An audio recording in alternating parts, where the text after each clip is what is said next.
Hey everybody, what's going on? Hexlex here, got another Master Duel video for you. So today we're coming back to Pure Spright once again. Coming back to more or less the same build, although I did decide to change it up a little bit again slightly. Last time we were testing out Dark Ruler No More in addition to Triple Tactics talent. This build is mostly the same as that one, although in place of the Dark Ruler No More, I decided to try out Effect Veilers. It's funny, I thought for a long time that single target like monster negation for like one instance of a monster effect wasn't really good enough in this meta, but looking at a lot of the pure Spright lists that have been doing well lately, it seems like a lot of them are going back to playing Veilers as well as maxing out on Imperms, and it could be that Veiler and Imperm are actually a little better against the Ishizu variants than you know, you might think at first. Indeed, a lot of them do kind of rely on one monster effect to get going. I'm thinking particularly of Adamantipator with Gallant Granite and Dragon Link with like Striker Dragon or Romulus. There's a couple of points you could potentially stop their turn with a negate there, but it really was, I guess, Spright, and particularly Runic Spright, where the Veiler and Imperm really weren't quite as impactful by themselves, but yeah, maybe in this meta I could see Veiler coming back. We're also playing a second Red again. I just like two Spright Red in general, so I want to make room for another copy once more. Speaking of things that we're making room for, we're once again playing Dark Beckoning Beast as opposed to the Nimble Engine. Yeah, I think, again, without Spright Sprint in the meta, I really think that the Dark Beckoning Beast engine is probably the way to go. I did try the Nimble Engine for quite a while, as you saw. We did it for quite a few videos where we were playing Spright. But ultimately, it's like, I mean, the Nimble Engine, you could argue that, like, yeah, you can normal summon a beaver and get one back from grave, whereas Beckoning Beast, you have to have another one in hand. But at the same time, they also have the opening of the Spirit Gates for recursion, and it's a more consistent engine of recursion, because you can potentially use this not only on the turn where you are setting up your plays on turn 1, but also on your next turn in order to make even more plays. With the opening of the Spirit. I also really like having two opening the Spirit Gates, as I talked about last time I was playing the Dark Beckoning Beast version. You only need the one copy, yes, but it's still nice to get the card advantage by searching an additional second copy, because that can potentially, even at the very least, be the card that you discard for your first copy of opening the Spirit Gates if you don't want to discard anything else. But it can also be potentially useful for your follow-up turn as well, to search another Beckoning Beast and then potentially have another way to get back even more recursion there. So yeah, I've been pretty satisfied with this build. This build honestly is extremely standard as far as the main deck goes. Like, the only thing that's a little bit, maybe a little bit odd that we're doing is Spright Pixies, but even that's not too out there. I really like Spright Pixies. I think it's worth playing a single copy in Pure Spright for sure, especially because we are on Diagusto Phoenix. So one thing I was going to say was that the main deck is pretty standard, and the extra deck is too, for the most part, but it is actually a little bit, what's the word I'm looking for? I guess just not standard. I do have Downerd Magician back in the extra deck. I know I said for quite a while that I didn't feel like Downerd Magician was needed. It's not needed for sure, but I also at the same time can't help but think that I might be slightly undervaluing the role that Zeus has in Pure Spright. I don't really ever find myself going into Zeus really at all in Pure Spright, unless I like steal and exceed monsters, triple tactics talent, or you know, the Centurea is the absolute only play I have. But at the same time, I decided, you know, maybe that's actually fine. Like, maybe that's enough to play Downerd, to have that extra Zeus material, and I thought maybe having the Downerd might incentivize me to look for more situations where Zeus might be good, as opposed to me making a more risky play. But we did noticeably cut Cat Shark. Cat Shark is not in this build. I decided to just play Diagusto Phoenix over it instead, because really, I thought about it long and hard, and I was like, has there ever been a situation where I OTK'd with Cat Shark and just didn't have game anyway? Because the conditions that you have to meet in order to OTK under Cat Shark is that your opponent has no monsters. But if your opponent doesn't have any monsters, like, you probably just grinded them out to a point where they don't have enough advantage to keep up with you anyway. And there's a decent number of situations where you could OTK with Cat Shark where Diagusto Phoenix could be enough to do it anyway. Like, if you've got a 3200 Gigantic Spright and the Diagusto Phoenix is 3000 damage, you know, that's 6,200 right there. You only need another 1,800 points of damage. And yes, with the Cat Shark combo, that's not enough because that ends with Gigantic Red and you're only 600 points short. But at the same time, like, realistically, it's not hard to find another 600 points of damage when you're going for lethal like that. So, yeah, I decided to cut Cat Shark because while Cat Shark needs an open field to OTK, Diagusto Phoenix can do so if your opponent's got a few monsters out. They have to have at least one monster in attack mode that's got 1,800 or more attack points. But if they meet that condition, then yeah, you can OTK them. And even if they have another smaller monster out, you can potentially attack over it with Spright Pixies, because you can battle with Pixies and then battle with Phoenix and then use Pixies effect. So that's kind of my reasoning there. I guess the other thing that's a little out of the ordinary that I'm doing in my extra deck is I have Avramax over Appaloosa. It looks like Appaloosa is becoming the go-to link for pure sprites to go into with IP. I still kind of prefer the Avramax. The 2-material Appaloosa is just so susceptible to getting run over or played through anyway that, I don't know, I like the Avramax for its ability to, like, there's a lot of decks that can't deal with IP plus Avramax, and even the decks that have, like, a way to deal with it might not be able to deal with it with their hand, especially if they've committed or started committing to a certain combo line, right?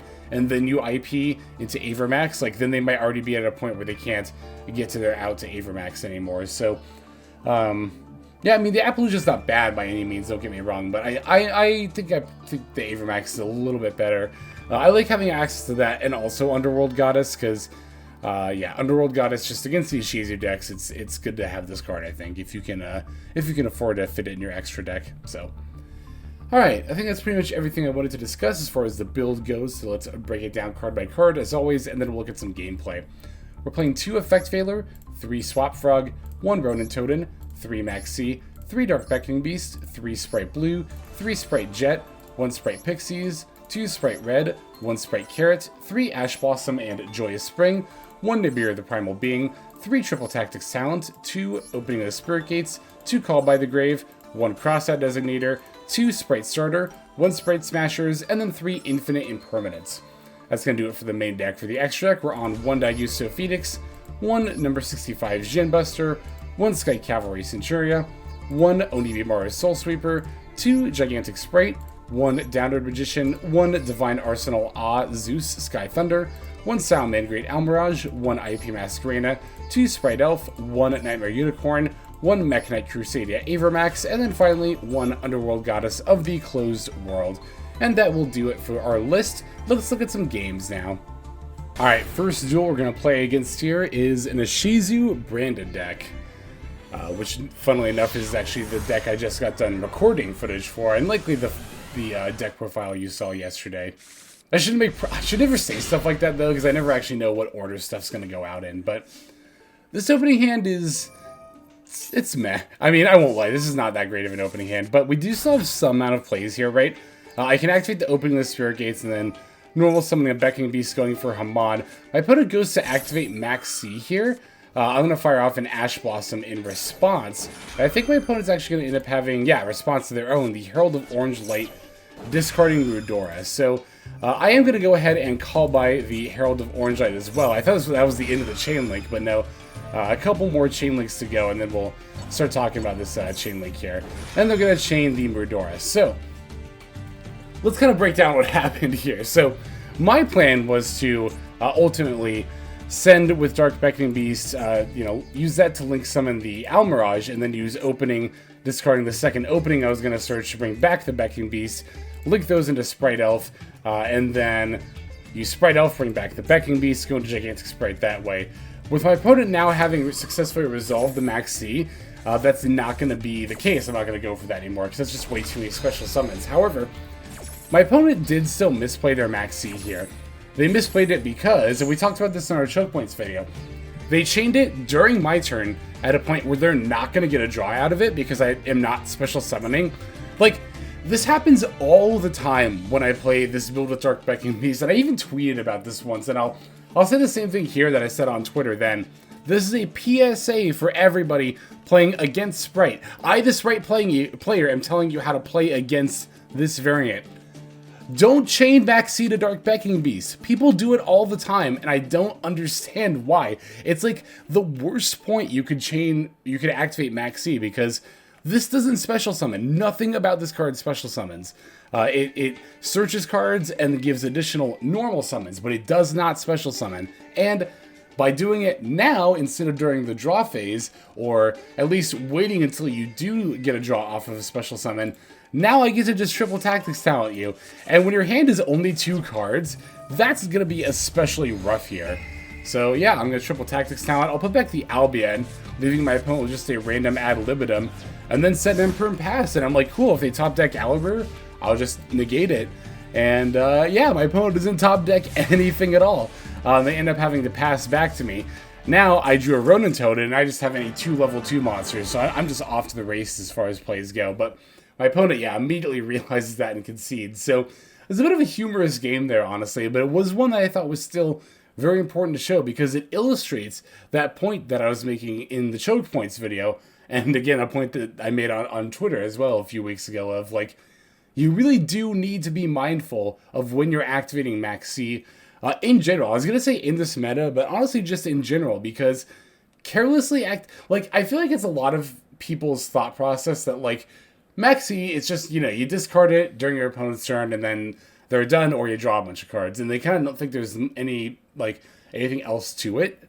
But there is a nuance to activating Maxx. And I know that sounds like pretty humorous, but there is really, it does. And this game is a perfect illustration of why there is. Again, my opponent could have played Maxx during the draw phase, and then I wouldn't have gotten to triple tactics talent them. That Albion might have been enough for them to find an out to top deck into, and maybe my opponent top decked a polymerization, and just having 2 monsters in general would have been enough to give them some kind of a play. But you know, on top of that, there's also just the fact that they didn't, even though they waited till main phase, they didn't play at a point where they actually got any card advantage off of it. So because I was able to make sure they weren't able to draw any cards, and also actually the triple tactics talent to look at their hand, I was able to make sure they just didn't have plays, period. And yeah, it ended up costing the duel, as you can see here. So definitely keep in mind when you are activating Maxx. Again, it should be either during the draw phase if you want to play around triple tactics talent, or during the main phase in response to a time when your opponent would special summon. That does play around Gamma a little bit more as well. But that's a whole discussion that we already had already. So yeah, there's that duel. Let's go and take a look at the next one here. All right, this game is going to be against a blind second 8-axis. For those of you who don't know what that is, you might have run into this deck once or twice. It's the going second deck that plays a bunch of dangers and kaijus and level 8s, and it goes into that big Numeron dragon. Yeah, that's blind axis 8, blind second 8-axis. So we have a fairly standard opening hand here. It's got a lot of gas in it. I'm going to start with the opening of the Spirit Gates to get the Dark Beckoning Beast, even though I'm ultimately going to normal summon Swap Frog, and the reason for that being, you know, I want to see if I can bait out an Ash Blossom from my opponent. Honestly, Ash Blossoming the Spirit Gates is not even that bad of a time to Ash Blossom, because if your opponent doesn't have any more gas in hand, then that's it, they're done. But of course, there's a lot of times like this one where that just ends up being bait. So we get to use our Ash Blossom against their Maxx, which of course is very, very nice, and set up our Spright Red before going into our Gigantic Spright. And because we actually opened up the Swap Frog, this is a chance where we get to search Maxx. So yeah, this is something that I've seen people say in my comment section before, that like searching Maxx with sprites is kind of a meme, that it takes too many resources. All you need to do is open Swap Frog in a Spright monster, and that play line that we just saw is how you do it. Basically, yeah, you just check it, you summon the Maxx off the Gigantic Spright, and you just bounce it with Swap Frog. There's really not a whole lot else to it. It's not like, I think when people say it's a lot of a resource and you have to go out of your way, I think they're thinking of the line where you use Herald of Pure Light, and I agree. That's too many resources. That's too much investment just to search Maxx. But again, regular Pure Spright, we can do it just fine here. We search the Maxx, and we're still able to set up Spright Elf and IP and Red, and So I was going to say Ronintoad, excuse me, it's Death's Frog now. But, of course, I then proceed to immediately misplay the Maxx by actually firing it off during the draw phase there. Now I know what you're wondering. Wait, didn't you just say Maxx during the draw phase is fine if you want to play around triple attack? And indeed, Maxx during the draw phase is fine most of the time, but here I should have waited until the main phase, because if my opponent had a called by, I could have used Spright Elf during the main phase to bring back the Maxx, and that would have kept it from getting negated by a called by the grave. So it was a minor misplay on my part there, but thankfully my opponent didn't have the call by here. They're going to start with the Fairy Tale Luna. I'm just going to fire off the Spright Elf in response to that, before my opponent starts doing too much shenanigans like the bouncing and whatnot. I'm going to get Jet here and not Blue because I want to search Spright Starter. I guess to be fair, searching Blue for a Jet would have been fine here, because then I could have just, you know, used my Dark Beckoning Beast with the card. But I like having Spright Starter a little more anyway, so my opponent moves directly to battle phase, and I just immediately started laughing as I did just now, because I'm like, oh yeah, I know what they're trying to do, and I'm going to let this happen. This is another reason why I like Spright Pixies. It doesn't happen often, but this will come up occasionally where the opponent is going to try to go into battle to get rid of your IP Masquerena, but then we can just use the Spright Pixies to make its attack, you know, 800 over whatever our opponent's battling, you know, with, and then, yeah, then that way we don't even have to use our IP Masquerena, and we still have it up for stopping our opponent's plays on their next, on their main phase too. Normally I do this more with like, let's say our opening hand had been like Dark Beckoning Beast plus Spright Pixies, where, well, I guess technically you don't have to use the Pixies for plays there. If you have a situation where you have to use Pixies as part of your turn 1 plays, sometimes when your opponent goes to battle, what you can do is use Spright Elf to bring back that Pixies, and then just let the battle happen. And then your opponent will have to decide like, oh my god, now I have to like go to battle phase, but then they'll just use Pixies, or I can try to remove the Pixies and they can just use IP. But here in this situation, we just have the Pixies in our hand and we're able to surprise our opponent, and that's going to end up resulting in them conceding. So that was a fun little game. It's that, to be fair, is a minor benefit to playing Pixies. It's not the main reason you'd want to do it. The main reason we're playing Pixies here is for Diagusto Phoenix OTKing, but even beyond playing Diagusto Phoenix, I do still think one copy of Pixies is fine for situations like this. So let's go take a look at our next duel here. Alright, our next duel is actually against a deck that I've thought about putting together occasionally. It's going to be a kind of like adventure Tenyi deck. A little more traditional one, like with the Halki Fibrax Halkdon engine, although of course there's no Halk anymore, so our opponent's going to just try to go for the Aurora Dawn here. And they're going to do so by going into, they're going to do so by going into the Galaxy Tomahawk. Really all you need is any 2 level 7 monsters in order to do that. So, looking at my opponent's hand here, I immediately know what's up, right? And of course we got to do so because our opponent, once again, we played against somebody who ended up chaining Maxx at a kind of inopportune moment. They chained it to Swap Frog, which is not, you know, an effect that inherently special summons, so they're not going to get a draw, and I once again get to play the Triple Tactics talents. Now, again, I'm looking at their hand here, and I see Illegal Knight, the Ascendant of Thunder, Ash Blossom, Magician Souls. Mainly, it's these two. It's honestly mainly the Ascendant of Thunder that really gives away what my opponent's playing here. I see that their goal is to get 2 level 7 monsters to go into Tomahawk, and then, yeah, just, you know, do a ridiculous amount of plays following that. So, I do have the effect failure in order to stop a potential Galaxy Tomahawk here, and in fact, I almost considered in this situation putting back the Ash Blossom instead, because I could potentially find myself in a situation where my opponent special summons a Legal Knight, and then normals Ash Blossom and just goes into Baron, and it's actually kind of hard for me to play around that, but it would still be possible. You know, I'd still have Ronin plus the Blue and Jet in my hand, so there is that as well. But here in this situation, I'll put back the Ascendant of Thunder, and because if they want to go for Baron, that's going to be all they can really do during their turn. I think that's ultimately going to be fine. Now they're going to start by specialing the Illegal Knight. That was expected. They're then going to use the Magician Souls to... I didn't expect them to actually be playing Vanilla Dark Magician, but they are. So that's going to be one of the ways they get to summon a level 7 monster, which is pretty clever. That's a very nice consistency boost to getting out of Galaxy Tomahawk, but unfortunately Galaxy Tomahawk does have the weakness it's always had of, it gets negated, you're done. So, that's not only another example of where my opponent could have activated Maxx at better timing in order to avoid getting wrecked by Triple Tactics talent, although to be fair, they would have had the same play under Triple Tactics, if I hadn't had Triple Tactics talent anyway, but I think that also is a good example of where, like, a little bit of foresight into knowing what cards tend to go into what decks can really help figure out what your opponent's got going on, because if it had just been Magician Souls, Ash Blossom, Illegal Knight, and then something like an Imperm, I would have been a lot less certain about what my opponent was on, because the Magician Souls engine plus the Adventure engine, that could potentially go in quite a number of decks. However, like I said, it was the Ascendant of Thunder that really ended up giving it away.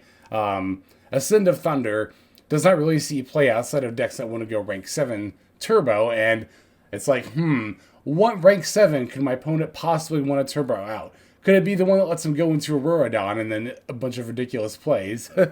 So, you know, I definitely thought about building that deck. Like I said, though, the Adventure Attendee deck, just to see if I can relive some of the Hulk Dawn days. I know a lot of people don't want to relive that, but I really like Hulk Dawn. I thought it was a fun deck. So, anyway, I do have one more duel to show. Let's dive straight into it. And our last duel for this video, we're going to be facing off against Exorcist Sisters. Which, despite, you know, us not being like in the Shizu deck, Exorcist Sisters actually have a lot of things they can do against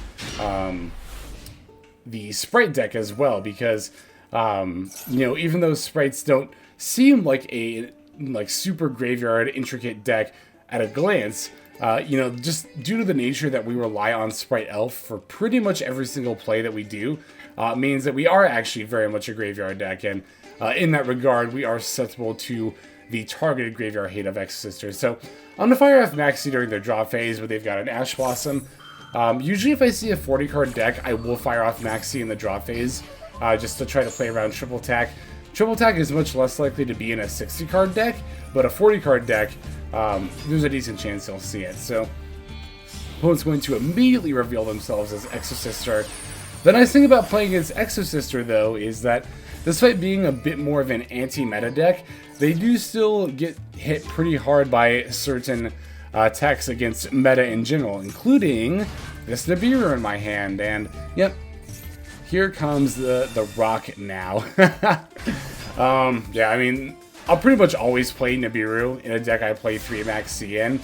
Even during the last format where Spright was around and Gigantic Spright was, you know, obviously seeing a lot of play, I still think it's fine to play Nibiru in that instance. So, here my opponent's got the Vadis. I know that that's going to end up summoning monsters, so of course I'm going to chain the Maxx. Opponent has yet another Ash Blossom. This time I've got a Call Bind, though. So now, not only will I get to summon monsters, or so I thought, but no, my opponent's got a Call Bind in response to my Call Bind. By summon monsters, I definitely meant draw cards, so... Yeah, now here is the nice thing about this. My opponent has used both of their back rows, so even though my Maxx won't resolve and they do get to summon some Exorcist monsters, really, if I wanted to, I could just, like, battle over this Nibiru token and then pass. And my opponent likely wouldn't have any plays beyond that, but at the same time, I can also just battle over these Exorcist monsters while building a board state of my own without the need of Spright Elf. And yeah, as soon as I searched red, I think my opponent just kind of realized they were done.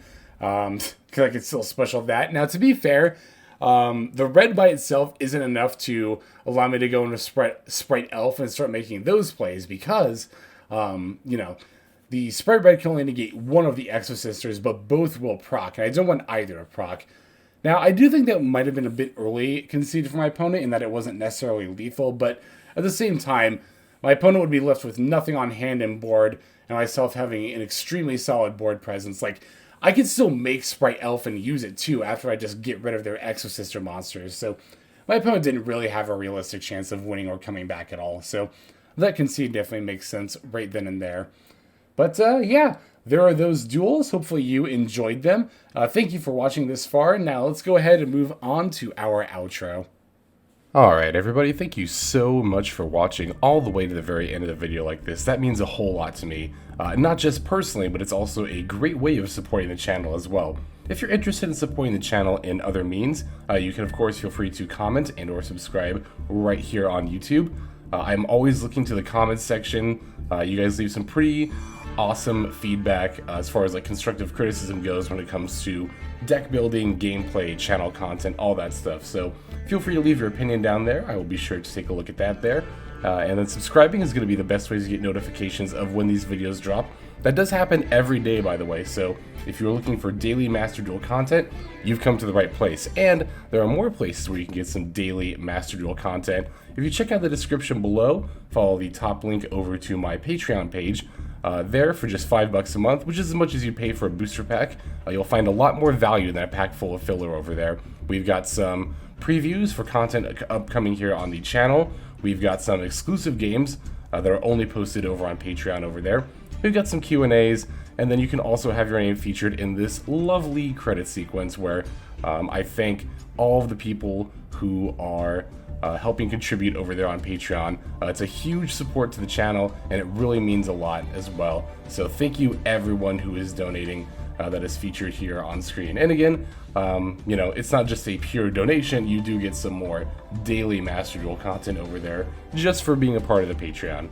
But I think that's about all the time that I have for today's video. Once again, I just want to thank you so very much for sticking all the way to the end of the video. Again, it just means a lot as I do put a decent amount of work into getting these videos out every single day. But that's about all the time that I've got for now. So without further ado, this is XLex.